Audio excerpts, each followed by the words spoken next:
This is Creating a Family. Talk about foster, adoptive, and kinship care. Welcome back to our regular listeners and a special shout out, a welcome to our new listeners. I'm Dawn Davenport. I am the host of this show as well as the director of the nonprofit creatingafamily.org. Today, we're going to be talking about parenting children who have experienced trauma. We will be talking with Dafna Lender. She is a licensed clinical social worker and a certified trainer and supervisor consultant in both Theraplay and Dyadic Developmental Psychotherapy. She is also an EMDR therapist.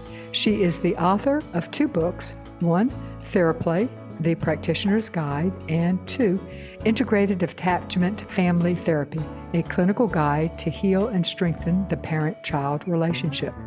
Welcome, Dafna, to Creating a Family. It is so good to talk with you. Hey, thanks a lot. I'm really happy to be here, Dawn. Thanks for inviting me. Well, as you can imagine, the people that we serve are parents and children who are involved with foster, adoptive, and kinship care. So it is safe to say that the vast majority, if not all, of the children that we support and the families that we support, all the children have experienced some degree of trauma. So let's start with the obvious, which is the impact of trauma. And it begins with the most obvious, which is, what is trauma? How do we define trauma to help families who are raising these children? Trauma is when the person, the physiology of the person, so you're somehow bombarded with some event or experience that you're overwhelmed on a physiologic level so that you feel helpless, out of control, afraid to the point of panic, and the experience is one that overwhelms your capacity to be able to cope with it. And typically it's coupled with the experience of not having someone to support you, be by your side so that you feel alone. And that's one of the big impactful measures of how trauma becomes PTSD, which is, do you have somebody who is immediately there to support you, hug you, make sense of it, and be stable? Or is your entire system also completely destabilized and traumatized themselves? Or is the actual source of the trauma the person who is supposed to be taking care of you, in which case that compounds the situation, turns it into PTSD and into what we call developmental trauma disorder, which is the effects of trauma from a caregiver in early age and in the first couple of years of life. Are they all just degrees? You've mentioned 3 things: trauma and PTSD, post-traumatic stress syndrome. And please say the last one again that you mentioned, which was a diagnostic. It's developmental trauma disorder, which is, it's a conceptual diagnosis. It's not in the DSM, which is the coding book of psychiatric diagnoses, but it's a diagnostic concept, which is for children who have grown up in situations where the person who's the caregiver that's supposed to take care of you and keep you safe is the one who's either frightening or so frightened themselves that they're unable to take care of you. And that's developmental trauma disorder. How does neglect fit in? Because honestly, many of the children that we are parenting had experienced neglect, usually quite severe, and very often it is associated with parents who are struggling with substance abuse disorder. And so people think that trauma means that a child has been abused, but where does neglect fit in this? Yeah, neglect is as painful and as abusive as being hit or, screamed at and shamed and yelled at.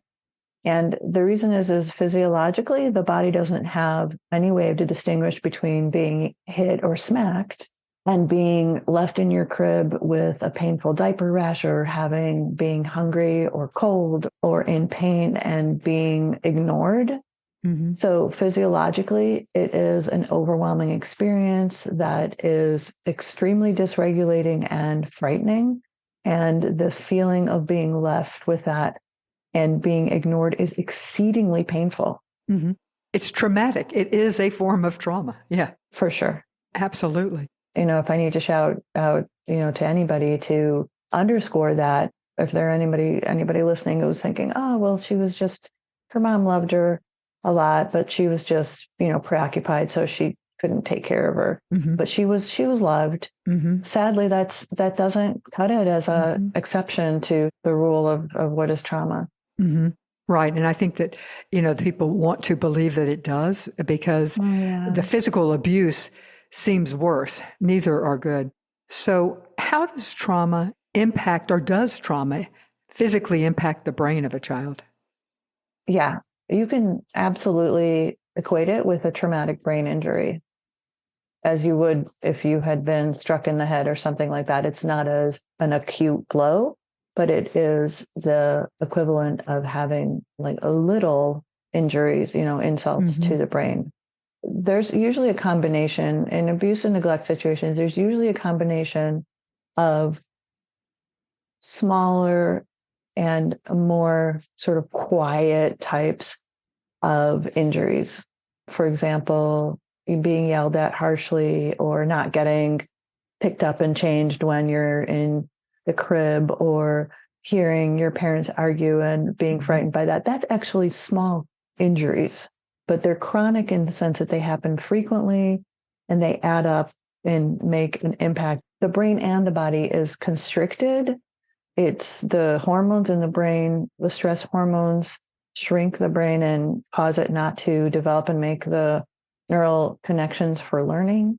It makes a baby stay simply in the state of survival so that they don't develop the curiosity and the kind of relationship building that they need to develop in order to be able to go out in the world and go to kindergarten or make other connections. There's also a different kind of more acute trauma, like, being severely yelled at or hit, or seeing your parents fight with fists and gunshots, or the kinds of things that are so paralyzing that they have an impact that's literally stops the body from functioning for days at a time so that your digestion doesn't work anymore. Different kinds of effects on the brain body that usually people think of, okay, well, it was just these, acute events that, for example, the dad came and was threatening and yelling, but that only happened 5 times or something like that. Or that coupled with the smaller insults and injuries are what creates a brain or a body of a child who essentially is underdeveloped, paralyzed, dysregulated, and not really able to meet the expectations of, I always think of when you go to school as a child, you have to meet a lot of expectations. I have being able to sit in a chair, being able to listen, being able to sit in circle time, being able to socialize, and all those things. They're just not only not prepared for it, it's actually their experiences worked against them being able to do that. It's super, super high reach for them to be able to acclimate into that kind of demanding environment. And that's often when teachers or social workers or some other, professionals catch on to the fact that, whoa, what is going on with this child? Does the age of the child when they experience the trauma, or even the type of trauma, affect the degree to which the child will be impacted? Yeah, there's certainly evidence that the earlier the child is impacted, so including in utero, which, being exposed to drugs and alcohol and other toxin in utero, being a victim of domestic violence in utero, and the mother being extremely stressed. And then the early infancy and the earlier years, especially the first 3 years, makes the greatest impact on the capacity for being able to develop and socially, emotionally, intellectually. This is the preverbal trauma. This is before the child has language or memory, which is deceptive because the child has no memory of what has happened, and yet it has happened. And that makes it particularly hard, from what you're saying, then for the child to process what has happened. Am I understanding you correctly? Yeah, that you bring in a whole other topic here, which is, this is one of the important paradoxes of psychology, which is, if you don't remember it because it was before you were verbal, it's actually worse. Yeah. And to adults, it seems that if you can't remember it, right, it didn't happen. And it usually is The reason adults forget that is because it helps them with the pain of this knowledge. So adults, parents, teachers, even adult adoptees, we prefer to deny and forget that the preverbal trauma is more impactful and more damaging because of how uncomfortable it is. And also because a child can't attest to what happened to them, the mechanism for sort of saying, well, it didn't happen, she doesn't remember it, is compounded. So there's a real danger in not remembering. This paradox needs to be number one on the top of the list of things to know about kids who were adopted and who have had preverbal trauma. Keep that paradox as the number one, write it down as you're on the top of the list on the refrigerator as to what's explaining the behavior. The problem is a lot of times we don't know what happened to them. Exactly. And I've spent essentially my entire adult life trying to figure out through the behavior of the child what happened to the child that, we don't have evidence from the records because they were adopted from an orphanage or because the records are really, really sparse and they got lost along the way and we don't know where the birth You've got parents... some information. You may have, the child was neglected. That may, and hence why they were brought into care. But you don't know anything else that may have happened. Right. And so that's why I'm like a forensic scientist trying to figure out from the behaviors what happened. That's what I try to do because I want to be able to suggest possibilities to the child of what happened to them, because I think it's really important. People think, well, are you feeding in ideas to the child that you don't know if they happen? Well, I have a strong need to help the child understand themselves. And I'm putting together from I understand that, for example, if a child couldn't bear weight on her legs at age 15 months, what does that mean? She was plump and she was not malnourished, but she couldn't bear weight on her legs at 15 months. What does that mean? What does that mean? It means that she was not picked up and was not allowed to get out of her crib, and she did not get a chance to explore and toddle around. Those are not just motor experiences. Those are relational experiences. She probably would have been sitting in her crib or in a car seat, static and tied to, her car seat. Because a baby who isn't able to bear weight on their legs means that they were restrained. A baby will always be curious and always try to get mobile and always try to ambulate wherever they can. By the time, they're a couple of months old, they're crawling. And after that, they're seeking, but if they're restrained, that's extremely damaging to a child's development to be tied up. So you use that by way of example, that of being able to be forensic by using the behavior of the child to figure out some of what happened. So if a child is able to leave the abusive situation, which is the case for most of the people that we are serving, can it lower the impact of the trauma or the PTSD? Yeah, it certainly changes the trauma and the PTSD. And I'll say it changes it. Let me give an image or a metaphor that the idea of building resources around a child who was traumatized is that there's a circle, which is the core of the trauma that is within the child's body and mind. And our adding more experiences that are healthy, that are developmentally appropriate, that are healing, that are facilitating a child's being able to see themselves differently, come as circles that come around the core circle and expand the existence of the child. And there's, just imagine, circles that... Concentric circles moving out, right? Yeah, exactly. Thank you for that. Concentric circles moving out that fill in more of the child's experience of themselves. And it doesn't take away from the trauma. It adds other experiences. And then the other experiences will allow integration of that core trauma, because each time a child does something wrong that is behaviorally, not okay, and a parent responds with, hey, you're not allowed to hit. I'm not going to hurt you, and I'm not going to let you hurt me. Now we're going to turn you around and we're going to walk this way, and you're going to help me to weed the garden, or something that is a corrective experience that is still connecting and that is not shaming and that moves the child on to something constructive and relational. That is a integrative experience. It makes the core trauma get smaller because the child's learning, okay, if I make a mistake or act out of my pain, I will not be responded to with more pain and shame. I'm going to be supported. And so maybe I am a decent person. That's one of the shifts that happen when you're supported over time. Would it be fair then to say that the trauma exists? It never completely goes away, but the more circles we add, the more protection we add, the more integration we are adding, the better able the child is to cope with. And I liked how you said that the trauma can get smaller. It may never go away, but we can add protection around the child. And that is our role as a parent. Would that be a fair summary of what you just said? Yeah, that's a very elegant summary. Thank you. Let me interrupt briefly to tell you about our Facebook group.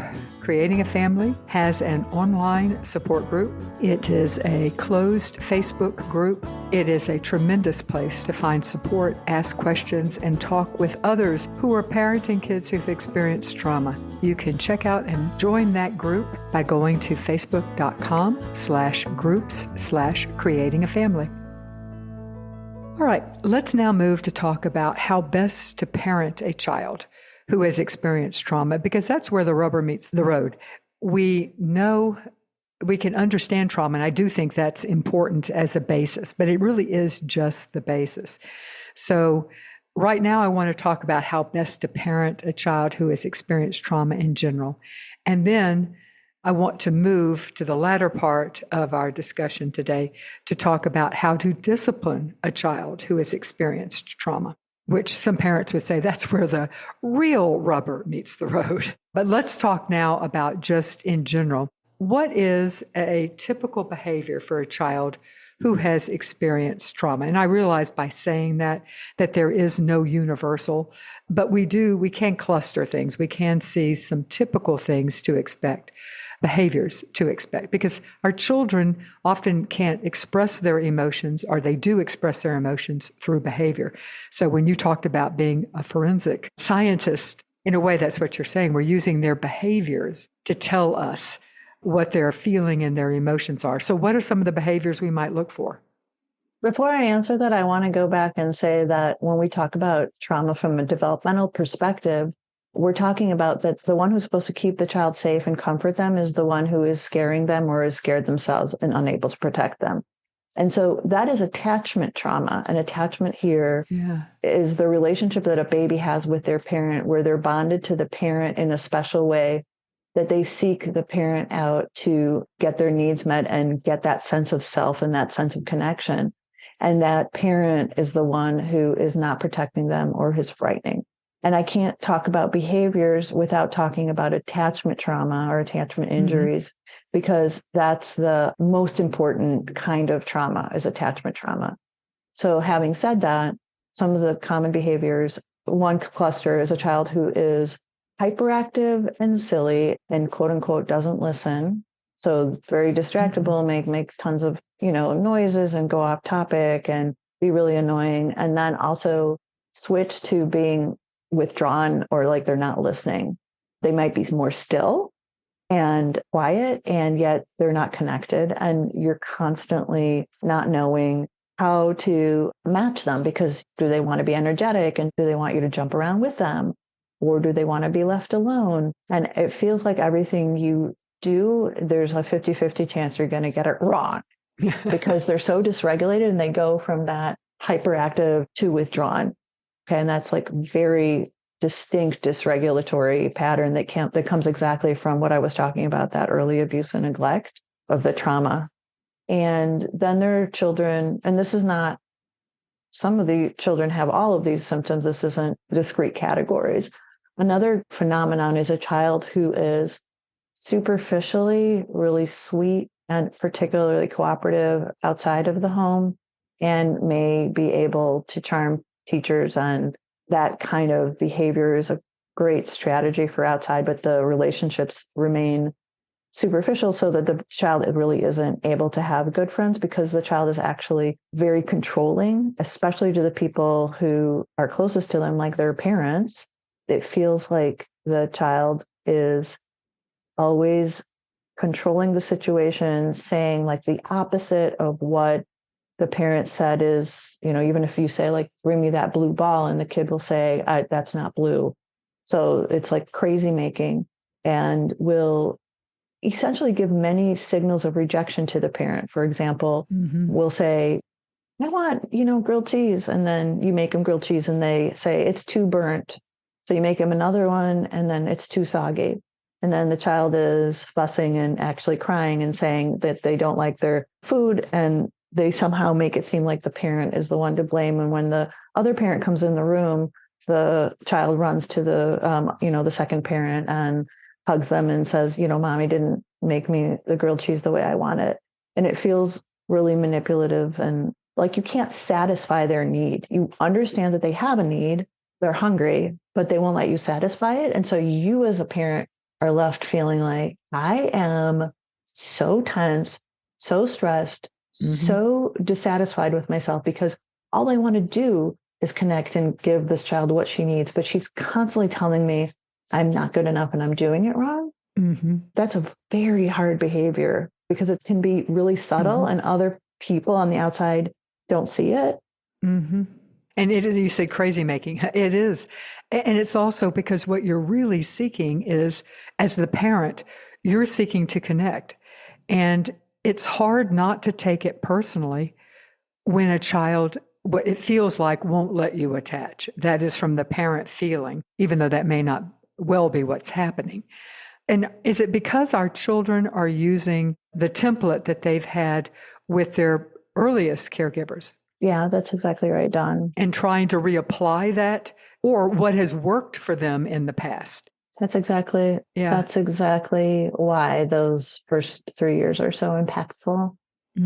Because the system is so ready, the relational system inside a baby is so ready to be imprinted on. It's that inner working model that John Bowlby, the father of attachment theory, introduced of what I, as a baby, can expect of other people in the world and what I think about myself is literally set down as an imprint on the baby's neurophysiology. And because that window in those first 3 years is just, you're open and the brain is simply receptive to grabbing that and just placing it in there like it's hardwired. And if children don't have that during that time, they're always going to be, not always, but they will be struggling to create that, to try to heal. Or you as parents are going to be working to heal that attachment trauma that happened at the very beginning. Right. And it does feel like when our kids are rejecting us, or that feels like they are rejecting us, how much of this is that I'm going to reject you before you can reject me? And this is particularly the case of children who have been through multiple placements, either through foster care or through internationally having gone through many caregivers. So there's been a repetitive caregivers. So the expectation is this is not going to last. Therefore, I'm going to protect myself. Do we see that as well? Yeah, that's a really fair coping strategy that children have. And it is when you are profoundly, profoundly disappointed and shamed to the point of despair that people have left you, and that along the way, they've also neglected and abused you and betrayed you. So one of the biggest words here for experiences is betrayal. The person who was supposed to take care of me and made me promises, the person who said that they care about me and my perspective, did not protect me, and they lied to me. And kids actually really feel that when you take them away from their birth parents or their birth siblings or whatever other situation they were in that they were comfortable in, they feel that they were lied to and they feel extremely foolish, like they were tricked. And they say to themselves, I will never, ever let that happen to me again. And so when they go into the next foster home or to the next foster home or to the adoptive home, they feel that the system betrayed them and that it was their fault. They were idiots for believing and they won't let you in. And so they absolutely, it is a very strong pattern in humans that we will try to do that which we fear most will happen to us at our instigation so that we feel we have more control. Right. So if I do stuff to make it impossible for my foster parents to keep me, at least I know that the inevitable is coming at my instigation. Right. I'm expecting it. I'm preparing for it. They're not rejecting me. I never wanted them to begin with, exactly. And if you think about it, that's a far easier scenario because at least they have control. It is. And it leaves them independent and alone. No matter how high the price is, it leaves them independent and alone. And they far prefer it. So they prefer being in their room, being on their phone, basically saying to the foster parents, like, whatever. But actually in their hearts, in their own minds, they're thinking, forget you. I'm not listening to a word. I'm not agreeing with a word you say, and I'm not going to listen to your rules. I'm going to do exactly what I want to do as soon as I get out of this house. It creates a real distance because you just can feel that the kid is just like, I'm not listening to you. And the parents feel like, I am not able to reach this kid or make an impact. And something that I think it's important to talk about is the way that what we as parents bring to this. Because what you've just described is a difficult situation for any parent. And some of us, it is even harder for because of our own needs, our own vulnerabilities, our own attachment styles, our own, how we were raised and our own trauma. So we're bringing, as parents, a host of things with us. We may not recognize it, but we're bringing a host of our own issues. And that when we face kids who won't connect with us or who outwardly defy us or whatever, it's important for us to realize, what are we bringing to the table? What are our triggers? And so how do you help parents do that? Oh, gracious. That is exactly the core of where it's at in terms of my work and what I've centered my work on. Over the years, I've shifted a lot more to working with the parents, the adoptive parents. Interesting. Because you said this early on, Dawn, and I think it's really important. Parents take things personally because we're wired to. Our child is very personal to us. Sure. That is a normal expectation that a parent has when they have a child. When you're dealing with a child who has therapeutic needs, all of a sudden that expectation goes out the window in terms of you can't expect your child to validate you, to mirror you, and to meet your needs or let you know that you're going in the right direction. And that requires a level of, I don't want to say detachment, it's a spiritual capacity to step back and let go of the ego drive, the need to be validated by your child. Yeah. It is so incredibly hard. And it is a devastating shift that I wish adoptive parents would be instructed or told this from the beginning and accompanied by a therapist from the beginning. An adoptive parent needs a therapist from the beginning, because this phenomenon of needing to let go of expectations of validation from your child is one that accompanies you. It gets better. It gets, there's times where it gets worse or it gets better.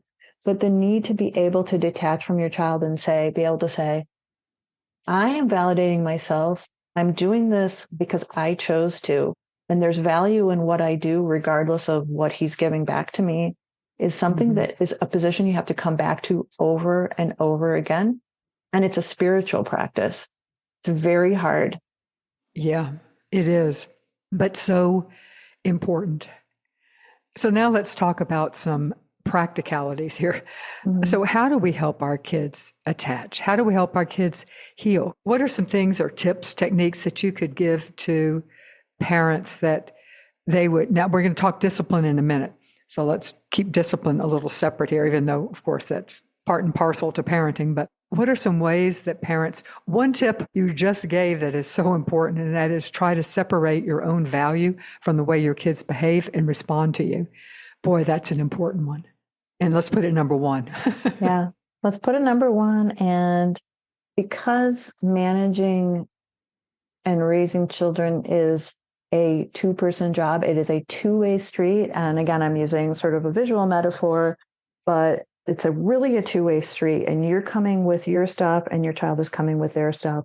And anytime you are interacting with your child over a stressful or point of contention, you're bringing your own energy. You are bringing yourself. And the way you communicate is going to affect the way the child reacts. And a lot of the subsequent fallout or the way he's going to respond has to do with how you bring yourself in the first place. And I'm not saying that you're the cause of the behavior, whether, it's going to succeed or not. I'm simply saying that you have to see yourself as 50% of the equation in this dance. It is a dance. Okay. So what does that mean? It means look at yourself over the course of a day and see what percentage of the time are you feeling like dysregulated, so that you're feeling out of your mind, you're feeling stressed out, you're feeling like you want to tear your hair out, you're on the verge of tears, your voice is quivering because you feel like crying. You feel like, I can't wait for this kid to, go to his friend's house because I can't stand him. Or are you yelling? Are you feeling like you're hiding in the bathroom a ton of the time or trying to withdraw into your bedroom or, on your phone? Let's check the extent of the time that you feel that level of stress in a day when your child is around. Okay. So on a Saturday or whenever your child is actually around, because a child sees their parent and sees the parent's dysregulation, and that makes them feel unsafe. And if their parent is unhappy, dysregulated, crying, depressed, constantly triggered, it makes the child feel that constant level of stress that they had before when they were 3 and were, in an abusive situation. They take their cue off of your physiology. And if you're more balanced, they are going to feel more organized, calm, and secure. What does that mean? Typically, if you're exposed to a child with a lot of attachment behavior problems for a long length of time, like you're with the child for 6 hours straight, you're going to get to that place that I just explained, where you're feeling like stressed out and triggered and on edge, or really fatigued and you were giving up and you feel like, I don't care what he does. What does that mean? It means you need to get a lot of help and support and not be exposed to the child for long lengths of time alone. Wow. Does that change things? Because that means you have to reorganize your entire life to make it so that you're not home alone for a Saturday with the child alone. You have to have a partner. You have to have a babysitter. You have to have help from family. You have to put them in daycare and, school and after school care. You have to make sure that they go to camp every single week of the summer and hopefully even overnight camp. If you are exposed and you have to hold on to all of this responsibility of caring for this child, you're going to get burned out. That affects the child's capacity to perform optimally and to grow. So is that a tip for raising a child and behaviors issues? It is, but it has to do with the parent. Well, and also when you say get help and support, your goal would be to get outside help and support through support groups, through therapy, so that you are able to be more balanced when you are with the child, so that you are not constantly having to say, I can't be around the kid, so therefore I'm going to have to, there's not a single week in the summer that we cannot be in. The goal is that you're balancing yourself so that I see what you mean. Yeah. I see what you mean. And I don't want to make it sound like that only thing to do is to make sure that your kid is in daycare and camp. But I'm going to tell you something. No matter how balanced you are and how many support groups you go to, when a kid is constantly pestering and bugging you and making, manipulations and different kinds of messes and things like that, even the most sane, regulated, therapized person can handle it for 3 hours only. That's kind of what I'm saying. I want to say that if at all possible, you need to have somebody to tag team throughout. If it's a Saturday and it's a long day and you are going to be with them, somebody needs to tag team with you, or you've got to get a whole bunch of movies set up and it's okay to put them in front of the TV. I'm really being realistic because mostly I work with the parents who are in the most extreme and most desperate situations, where they're trying to avoid having to send their child to residential or to the hospital. And so you might think that I'm saying this from, a more extreme point of view, but I found this to be very true that you need so much time where you have help in the home or other kinds of external help with the child. You are working with the most extreme, but we can calibrate that back. And the same advice of getting help, getting support, even if it's not in the most extreme situations, you may not, as you're saying, you're working with people who are at the very edge. So what about other tips and techniques? We've talked about separate your value from your child's responses to you. See yourself as, what are you bringing to this equation? It's a two-way street. Getting lots of help and support. Well, help and support and as you point out, that can mean some screen time. Yes, it can, if that works. Any other tips? Try to not have a lot of really, really highly exciting things that are supposed to be really motivating for the child and make them, feel super psyched, just so that right afterwards they're going to feel this crash where they're going to be really disappointed and say that everything's no good and rotten because they can't have yet more of that. So I'm suggesting keeping expectations really low, keeping routines really high. And expectations low, I mean that the child, shouldn't be promised like, here, I'll get you another Game Boy, or I'm going to take you to Great America. If you know that that's only going to cause more dysregulation. That's what I'm talking about, not giving a lot of like high impact rewards to the child, because again, that could really dysregulate kids and backfire. Keeping routines and structure. So having a schedule for the day, having a set of choices of what they can and can't do during the certain set of, hours of the day. And you just being really pretty predictable yourself. So I'm literally talking about moving in a fluid way so that you're not like really jumpy and jittery and sort of very, very reactive. It's really important that when I'm talking about the environment and routines, you as well have to have that sort of capacity to be really regulated. So another thing that it's kind of going into discipline, it's not just discipline, it's a way of being, is that you need to be able to accept and empathize with the child's underlying wishes, motivations for the behavior that they're doing that could be an unacceptable behavior. For example, they took something from their brother's room, like they took their brother's iPad from his room and they're not allowed to go in there and not allowed to use the iPad. So you catch them and then you say, well, I see you took your brother's iPad. And so, you're going to get your own screen time taken away for the day, whatever the consequences. And the kid's going to say, I hate you. You're not fair. You always give my brother more privileges than me. And so those things that the child says, usually the parents will react with justifications and rationales and defenses. Like, that's not true. You have the exact same amount of screen time. And also you even have a better iPad. You have and you have a ton of privileges. And plus your brother is blah, blah, blah. Okay. So what I want parents to do, it is very natural to do that and defend ourselves. I was sitting here thinking, yes, done that. I know you all did, and all of us do. And I completely believe everybody. And the idea of acceptance and empathy for the underlying wishes, beliefs, or motivations is they have something underneath that caused them to act impulsively. And when they say, I hate you, you're not fair, you would want to say something accepting and empathic to that. Say, you know what? Accepting would mean, hey, you know what? It's important for me to know what's on your mind. So that is not a judgment. It's an acceptance. It's like, I hear you.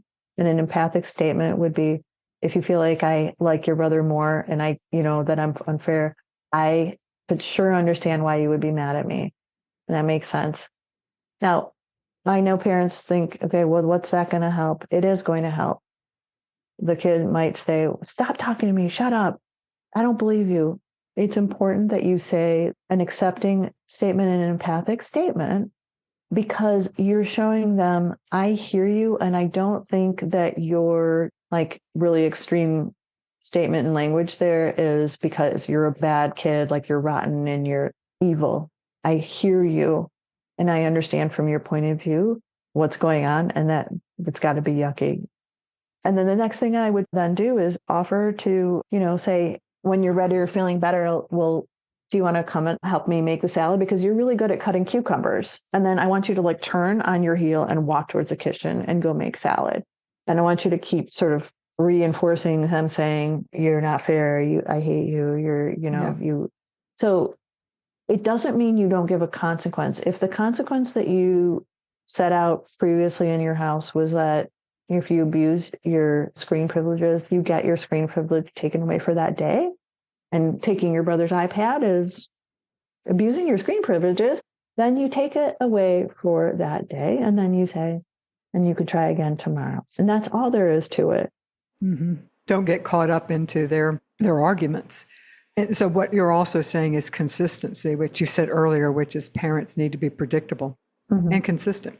Yes. I want to sort of give a little caveat, because consistency is such a touchstone of good parenting. And I think that we have a hard time being consistent, and it's totally normal as parents.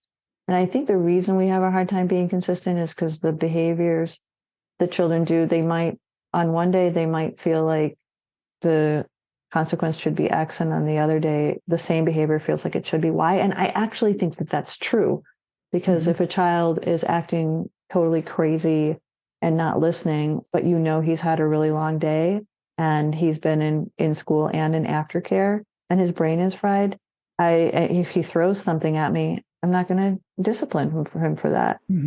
I might say, hey, no throwing, I'm not going to hurt you. I'm not going to let you hurt me.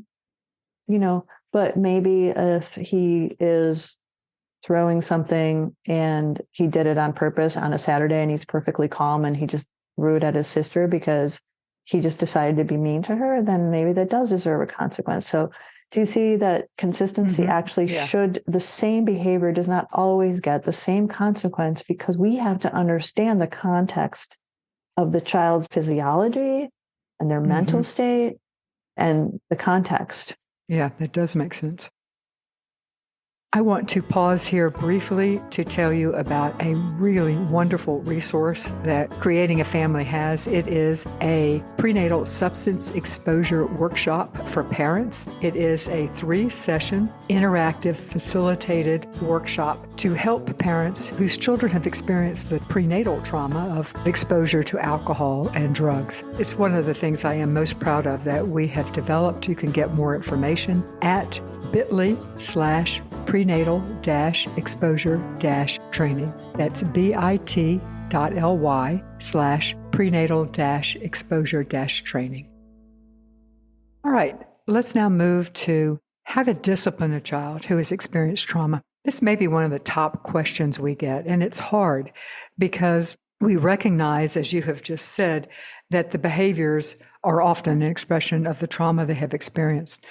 On the other hand, there are rules, and the families can only function with rules, and there are certain things that simply we can't have. And yet, we want to foster connectivity and attachment with our children, but we also have to have rules. So how do we do that? How do we discipline children who have experienced trauma?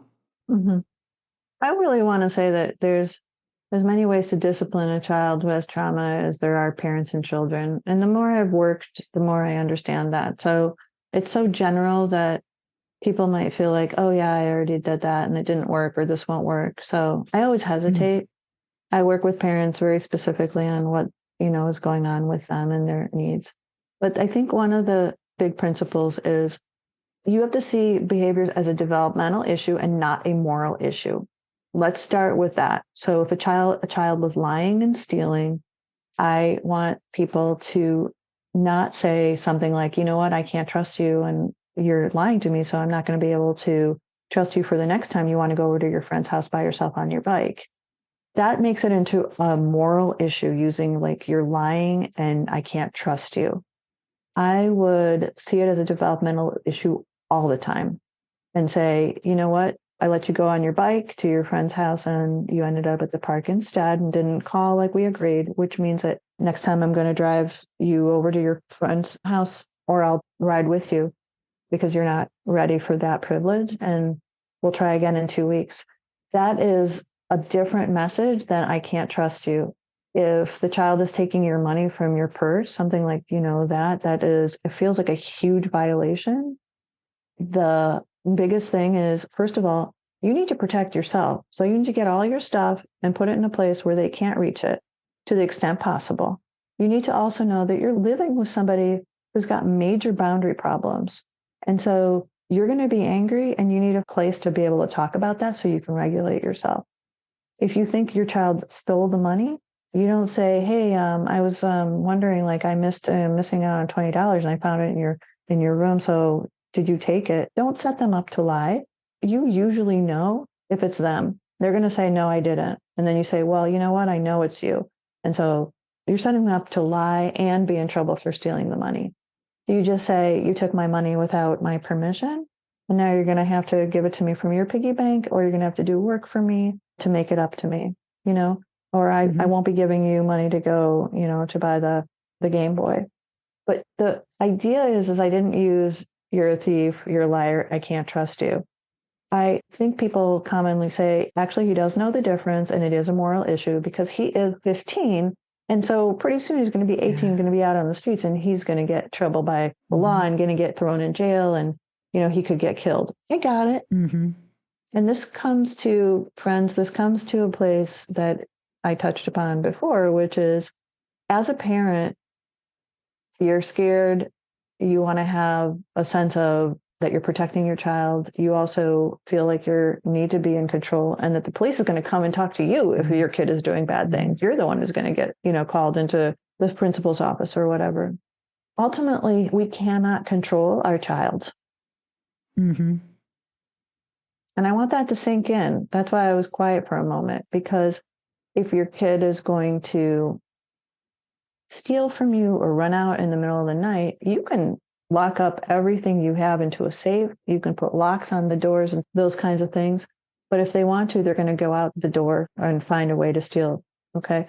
I'm saying that because it comes back to that spiritual place of trying to recalibrate what it is that you can control and what it is that you can't control, and be able to deal with the fear, the rage that you have inside legitimately. You have to be able to deal with it with a compassionate friend, a therapist, a spouse, or a support group, or in whatever way you find a way to recalibrate so that you can be calm enough to be present enough to set boundaries and still be open, like have that thread of connection open, the overture of connection to the child, but also really protect your own boundaries. And that's, a really important principle here, is that you can't control your child. You can only control yourself. Does this matter? The examples we're giving are children upper elementary into tweens and teens.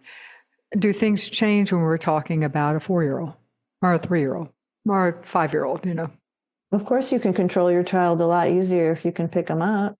Of course, my examples are of older children, but I think even of parents of 4-year-olds, they actually overreact because they're afraid that their child is going to grow up to be, a violent and dangerous teenager. So I think the principle still applies, that you can control yourself and not your child. I don't want to do anything by force with a child of, I might have to pick her up if she's like in the social hall at synagogue and she's screaming and, making a fuss. I might pick her up and bring her into the library so she can calm down. Of course, that's my job, right? But if I tell a child to go to her room and she refuses to and starts, kicking or something or having a tantrum on the floor, and she's 7 or 8, I'm not going to tower over her and say, get into your room or else. I don't want to do that.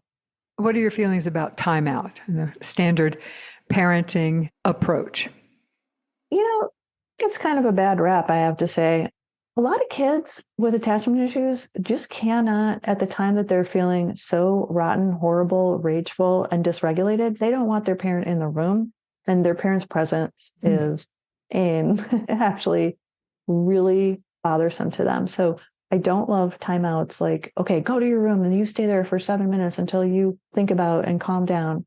No, I don't like that. But I do think that the idea of, what? It's time for us to take a break from one another. So you're going to go to your room and I'm going to go into my office. And, you take your time to play with your dolls or do whatever you need to do. And I'll check on you in 7 minutes is a different tone And the recommendation of time in for kids with attachment issues, what I'm saying is that they might be physiologically so dysregulated that they don't want you to rock them or sing to them or sit with them quietly in the room and read a book. Those are wonderful things. And I would happily do them as soon as the child is ready. But you have to understand that some kids are not ready for that for another 5, 10, or 15 or 20 minutes. And so they don't want you in their room. And so that's a reality. I'm just wanting to put that out there. And that helping our kids with self-regulation by modeling regulation, that can take place, if I'm hearing you correctly, once the child has calmed down, and honestly, once the parent has calmed down. Yeah, I mean, what I was saying by that is that as soon as the child is able to receive any kind of help from you in the room, then go to the room. But a lot of times you'll go in and like you'll say, hey, can I bring you a glass of water or something? And they'll be like, get out of here, And so you have to respect that. You got to get out because they're physiologically saying, I am too dysregulated to have you in my room. Is that a call to time out? No, it's a time for like resetting both of the nervous systems in separate rooms until the time, that you can come in with like a repair, an overture of repair. Like, can I bring you a glass of water? And I have found it effective to give a redo. I bring that up because you say repair. I so often find that when our kids screw up, offering them the opportunity to try again and do it in a different way, it doesn't always work. But when it does, it just helps the whole house move forward as opposed to getting stuck. Oh, lovely. I love that. A redo is so generous and so like, it's just soul refreshing. It's like, let me just, give myself another chance to act like a human being. I love that. And we pray that our children give us redos too. 100%. Yeah, exactly. Well, thank you so much, Dafna Lender, for being with us today to talk about parenting kids who've experienced trauma. I truly appreciate your wisdom and your expertise. Oh, thank you. It's been a real honor and really nice to talk to you, Dawn. And before you leave, let me remind you about our Jockey Being Family courses. They are sponsored by and provided through the generous support of the Jockey Being Family Foundation. They are courses that are geared for parents, be they foster, adoptive, or kinship parents. They do come with their certificate of completion if you need that. If you don't, you can still take the course and learn. Check it out at bit.ly/JBF support. That's bit.ly/JBF support.